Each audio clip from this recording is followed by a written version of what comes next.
दोस्तों, एक परिवार के 4 लोग एक बस अड्डे पर बैठकर रो रहे थे, जिनमें 2 नौजवान खूबसूरत लड़कियां थीं और माता पिता थे।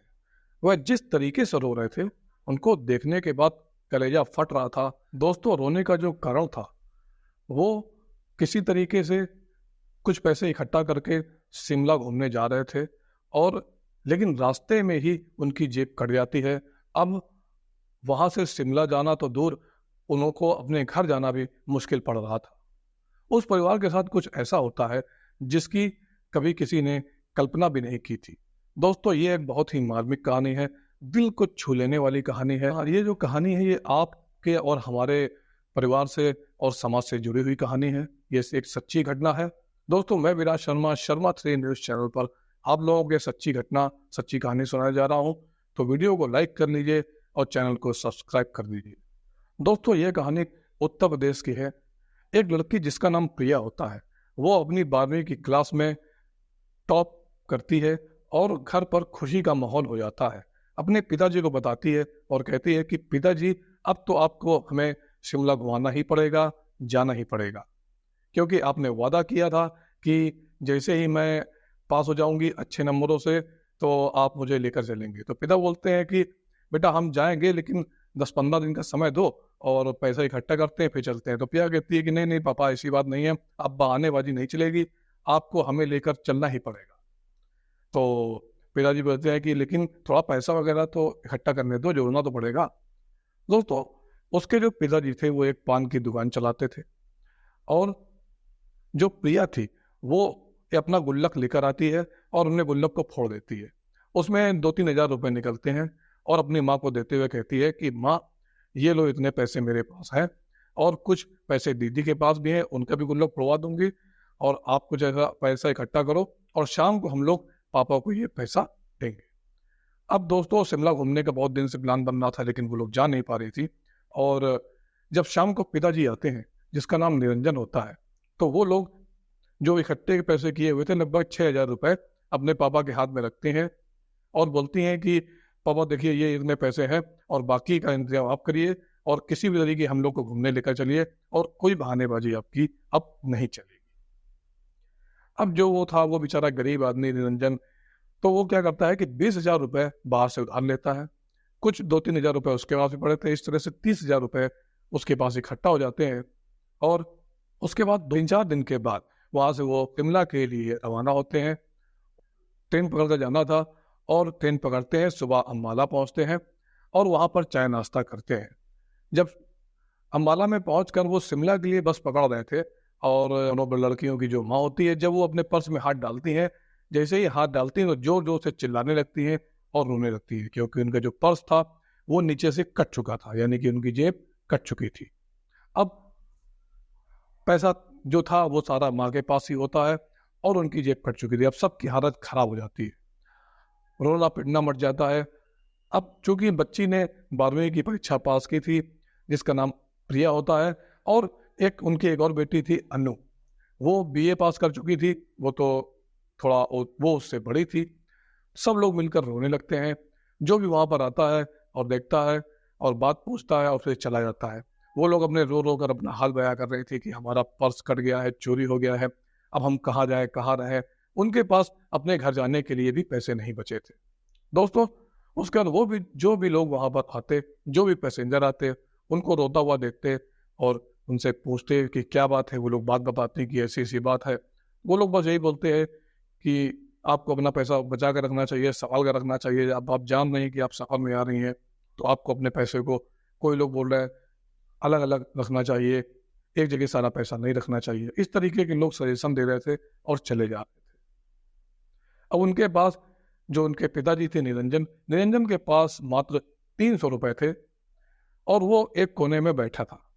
तभी वहां पर एक लड़का जिसका नाम रोहित होता है, वो अपनी माँ के साथ वहां पर आता है, उसकी बहन भी साथ में थी। ये लोग मनाली घूमने जा रहे थे और इन लोगों को कोने में रोता हुआ देखते हैं और 2 खूबसूरत लड़कियां, प्रिया और अनु, जो निरंजन की बेटियां थी, वो लोग भी रो रही थी। तभी ये लोग आते हैं, रोहित, उसकी माँ, उसकी बहन, वो लोग पूछते हैं कि क्या बात है बहन जी, आप रो क्यों रही हैं। तो वो लोग अपनी पूरी कहानी बताते हैं, कैसे कैसे क्या क्या हुआ। तो रोहित को माँ को जब ये बात पता चलती है तो पूछती है कि आप लोग लखनऊ में कहाँ के रहने वाले हो। तो वो लोग बताते हैं कि हम लोग मलिहाबाद के रहने वाले हैं। और रोहित की माँ जो होती है वो सरोजनी नगर लखनऊ की रहने वाली होती है। अब वो बोलती हैं कि मैं पैसे तो लाई नहीं हूँ, अगर मैं पैसे लाई होती तो मैं आपको दे देती। इतने में रोहित बोलता है कि मम्मी अगर पैसों की ही बात है तो पैसे तो मेरे पास हैं, अगर आप कहो तो मैं इन लोगों को दे देता हूँ। तो उसकी माँ कहती है बेटा ठीक है, जाओ तुम एटीएम से पैसे निकाल लाओ और इन लोगों को दे दो। एकदम से अन्नू का उदास चेहरा रोहित देखता है, जो आंसुओं से भरी हुई थी, रो रही थी। उससे बोलता है तुम लोग परेशान मत हो, मैं अभी जाता हूँ और पैसा लेकर आता हूँ। वो एटीएम से जाता है और एटीएम से 30,000 रुपए निकाल कर लाता है और निरंजन को दे देता है और बोलता है कि अंकल जी ये लीजिए पैसे और आप आराम से घूमिए, कोई दिक्कत वाली बात नहीं है। इतने में निरंजन बोलता है कि ये 30,000 रुपये हमको नहीं चाहिए, हमें आप बस 2-3 हजार रुपये दे दो जिससे हम लोग अपने घर लखनऊ जा सके। इतने में रोहित बोलता है आप लोग को घूमने जाना है ना। वो बोलते हैं हाँ घूमने तो जाना है, लेकिन अब हमारे पास पैसा नहीं है, अब हमको केवल घर जाने का पैसा दे दीजिए। नहीं आपसे पैसा लेंगे फिर हम किसी और को, फिर हम आपको पैसा कैसे चुका पाएंगे। उसके इतने में अन्नू की माँ बोलती है कि हमारी बेटियों का सपना भगवान ने तोड़ दिया। इतने में रोहित बोलता है नहीं नहीं सपना आपका पूरा होगा, आप लोग परेशान मत होइए, ये जो पैसे मैं निकाल कर लाया हूँ आप लोग घूमिए और कोई सी भी प्रकार की कोई भी टेंशन लेने की आपको जरूरत नहीं है। वो लोग बोलते हैं हमारा पैसा चोरी हो गया है, हम कर्जा लेकर आए थे, अब हम पैसे कहाँ से लाएंगे, आप हमें पैसे दे तो देंगे लेकिन फिर ये पैसा हम कैसे चुकाएंगे। इस तरीके की बातें होती हैं। अब ये पान की दुकान चलाते हैं, खर्चा बड़ी मुश्किल से चलता है, बड़ी मुश्किल से गुजारा होता है, कैसे कैसे जोड़ के हम लोग ये पैसा लेकर आए थे घूमने के लिए। इतने में रोहित कहता है कि आप लोग बिल्कुल भी परेशान ना हो, पैसा आपसे मांग ही कौन रहा है, आप लोग आराम से घूमिए, कोई दिक्कत नहीं है। अब आप लोग भी लखनऊ की हैं, मैं भी लखनऊ का हूँ, तो इतनी मदद तो हम लोग आपकी कर ही सकते हैं, चलिए घूम कर आते हैं। इतने में आगे बातचीत होती है तो वो लोग बोलते हैं कि हम लोग शिमला जाने के लिए सोच रहे थे। इतने में जो निरंजन की पत्नी होती है वो रोहित को लाख लाख आशीर्वाद देने लगती है और रोहित की माँ के पास जाती है, उनके पैर छूने की कोशिश करती है। तो रोहित की माँ उसके पैर पकड़ लेती है और बोलती है बहन जी आप ऐसा मत करिए, और कहती है कि बहन जी आप ऐसा मत करिए, ये जैसे आप मेरी हैं ये आपकी बेटियां भी मेरी हैं और ऐसी कोई दिक्कत वाली बात नहीं है, हम सब लोग मिलकर घूमेंगे, कोई दिक्कत नहीं, आप परेशान मत होइए। इतने में रोहित बोला कि चलो तुम लोगों को हम कुल्लू मनाली घुमा कर लाते हैं, पता नहीं शादी के बाद तुम्हारा पति घुमाएगा कि नहीं घुमाएगा। ये बात रोहित ने अन्नू से डायरेक्ट बोली थी और ये सब सुनकर सब लोग हंसने लगते हैं। और जैसे ही सबके चेहरे पर मुस्कुराहट आती है तो रोहित की माँ मुस्कुराहट को देखकर बोलती है कि बस आप लोग इसी तरह मुस्कुराया करो, क्योंकि मैं किसी को रोता हुआ नहीं देख सकती, कोई मेरे सामने रोता है तो मुझे बहुत दुख होता है, बहुत ज़्यादा खराब लगता है, मैं किसी को रोता हुआ नहीं देख सकती। अब रोहित ने उनसे पूछा कि आप लोग कैसे जाओगे। तो निरंजन बोलता है कि हम लोग अभी आप शिमला के लिए एक और बस आएगी तो हम लोग उसी बस से निकल जाएंगे। इतने में रोहित बोलता है कि शिमला में कुछ नहीं है, अगर आप लोगों को अच्छे नज़ारे लेने हैं और मई जून का मौसम चल रहा है, ऐसे में आपको शिमला में बर्फ भी नहीं मिलेगी। अगर आप लोगों को घूमना है तो आप लोग मेरे साथ चलिए, हम लोग मनाली जा रहे हैं, मनाली में आपको बर्फ भी मिलेगी और बहुत ही ज़्यादा खूबसूरत नज़ारे मिलेंगे। क्योंकि अगर आप लोग शिमला आ रहे हैं, अगर आपने मनाली नहीं घूमा तो शिमला चूँकि मनाली से कम अच्छा है, घूमना है तो आपको घूमने लायक और देखने लायक नज़ारे शिमला नहीं मनाली में मिलेंगे। तो निरंजन कहता है कि ठीक है बेटा, चलो जैसा आप कहते हो वैसा ही सही। तो रोहित कहता है कि आप पैसे की टेंशन ले रहे हैं, आप पैसे की टेंशन न लीजिए, आप मनाली चलिए, मैं वहाँ पर 2 बार गया हूँ, मेरा पूरा वहाँ का एक्सपीरियंस है और सच बताऊँ तो जो मनाली है उसके जो नज़ारे हैं शिमला उसके आगे फीका पड़ जाता है। अब हम 7 लोग हैं, एक फैमिली की तरह घूमेंगे, एक गाड़ी कर लेते हैं और आराम से घूमेंगे, बड़ा मज़ा आएगा। क्योंकि घूमने फिरने में 2 4 5 लोग 6 लोग होते हैं तो अच्छा लगता है। वहाँ से रोहित 12,000 रुपये की एक इनोवा बुक कर लेता है और ये लोग मनाली के लिए रवाना हो जाते हैं। अब चूँकि मनाली जा रहे थे और मनाली तो बहुत ही ज़्यादा फेमस है जैसा कि आप लोग जानते हैं घूमने फिरने के लिए। इसी बीच जो निरंजन की पत्नी होती है और निरंजन और रोहित की माँ, ये लोग बीच वाली सीट में बैठते हैं और तीनों लड़कियां पीछे वाली सीट में बैठते हैं और जो रोहित होता है ये ड्राइवर के बगल वाली सीट में आके बैठ जाता है और सारे लोग मौज मस्ती करते हुए आगे चलते रहते हैं।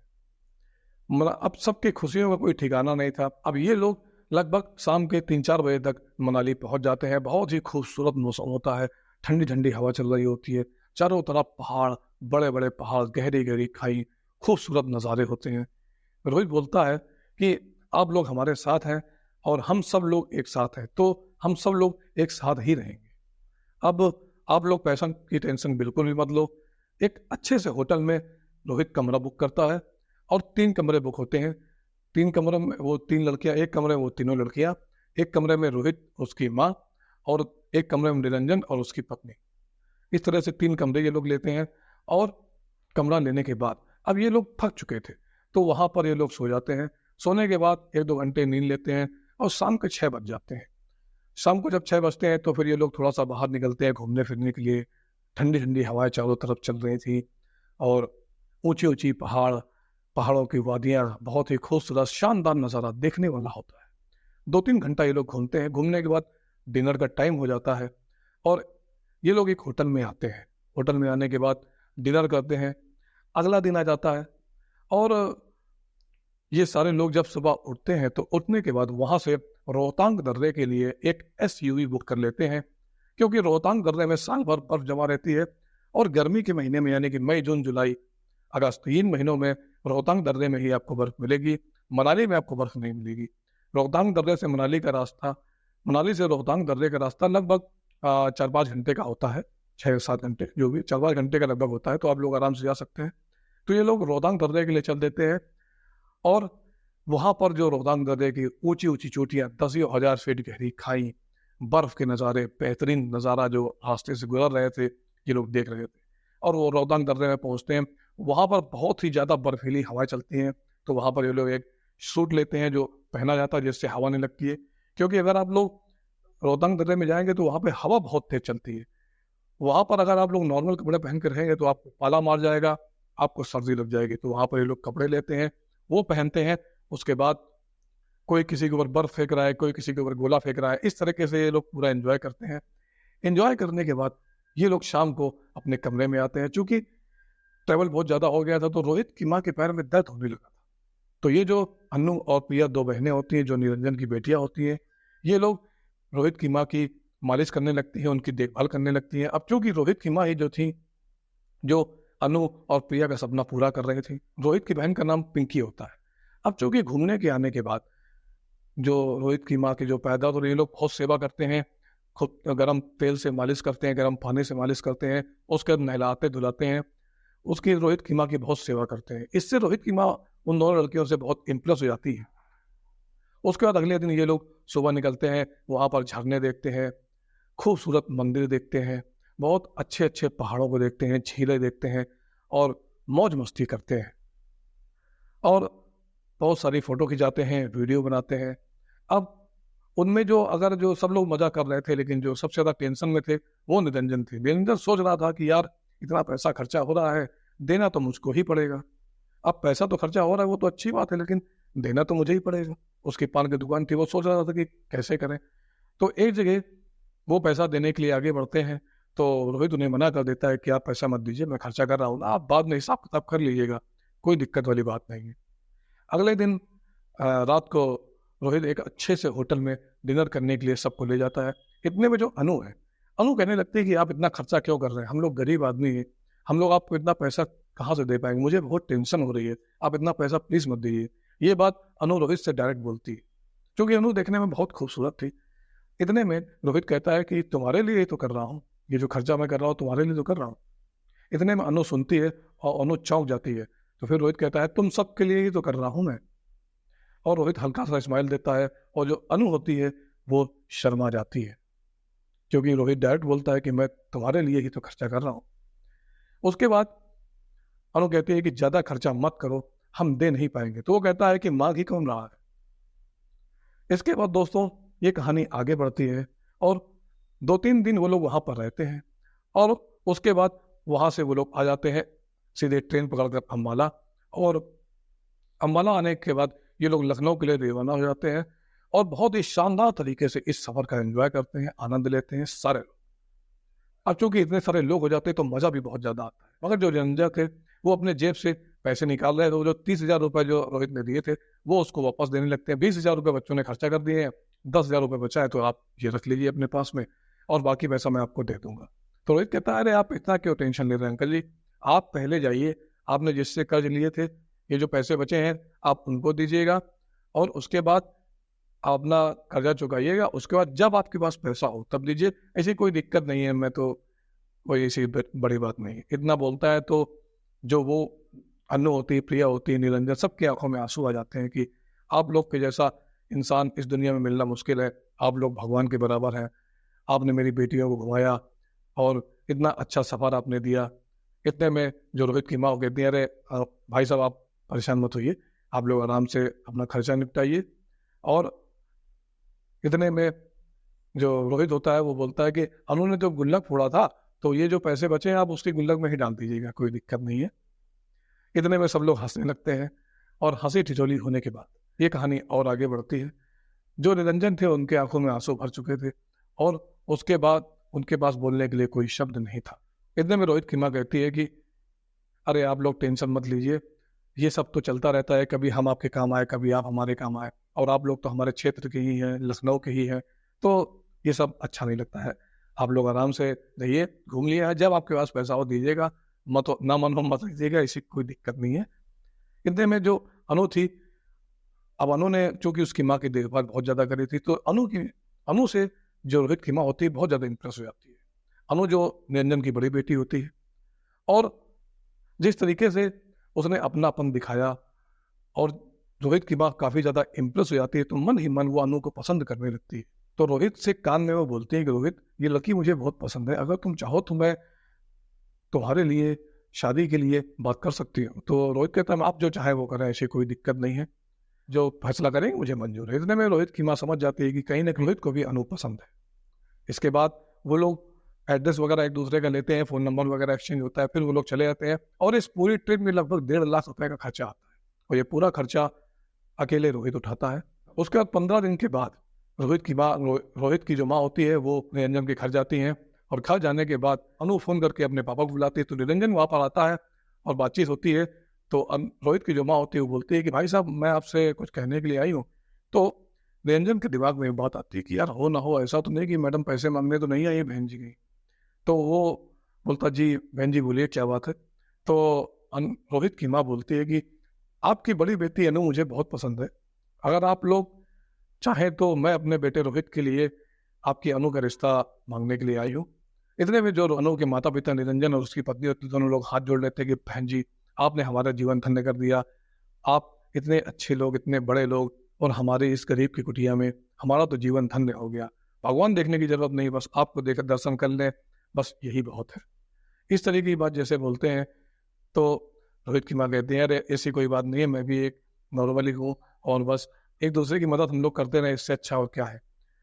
फिर रोहित की माँ कहती है कि आप लोग अनु से एक बार पूछ लीजिए, अगर अनु को रोहित मेरा पसंद है तो बात आगे बढ़ाते हैं। तो इतने में जो प्रिया होती है वो कहती है कि नहीं नहीं मुझे पता है कि दीदी को रोहित पसंद है।